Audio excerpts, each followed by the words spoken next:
আপনাদের খাতা দেখে আমি ঠিক করব কাকে কতটা দুইব। আপনার এই ল্যাঙ্গুয়েজটা আমাদের কাছে ঠিক ক্লিয়ার হচ্ছে না স্যার। আমবাগানের ভাষায় বলছি তো, তাই বুঝতে পারছেন না। এবার কোম্পানি বাগানের ভাষায় বোঝাচ্ছি। মানসী, এখন থেকে প্রত্যেকটা দপ্তরকে তার খরচ কমাতে হবে। নিজের প্রয়োজন ছাড়া বাড়ির প্রয়োজনে কোনো সরকারি গাড়ি ইউজ করা চলবে না। একটার বেশি দুটো টেলিফোন দেয়া হবে না। দপ্তরে না থাকলে ঘরের লাইট পাখা বন্ধ রাখতে হবে।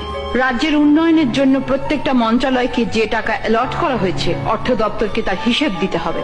যদি কোনো কাজ না হয় বা বেহিসাবি টাকা খরচ হয় তাহলে সেই দপ্তরের মন্ত্রী এবং আমলাকে নিজের থেকে সেই টাকা অর্থ দপ্তরকে শোধ দিতে হবে। তাহলে তো মন্ত্রিত্ব চালানোই দায় হয়ে উঠবে।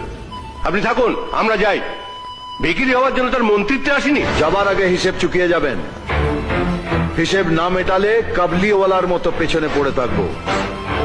রনে বনে জলে জঙ্গলে যেখানেই গা ঢাকা দিবে আমারে দেখিতে পাইবে। Fatakeshto is everywhere. সালা ঠিক খুঁজে বার করব। এতদিন পাবলিকের পয়সায় মন্ত্রীরা বাবুগিরি করেছে, এবার বাবুগিরি করবেন পাবলিক, আর খিদমতগিরি করবে মন্ত্রীরা। এদিক থেকে ওদিক হলে আর ওদিক থেকে এদিক হলে সালা মারবো এখানে।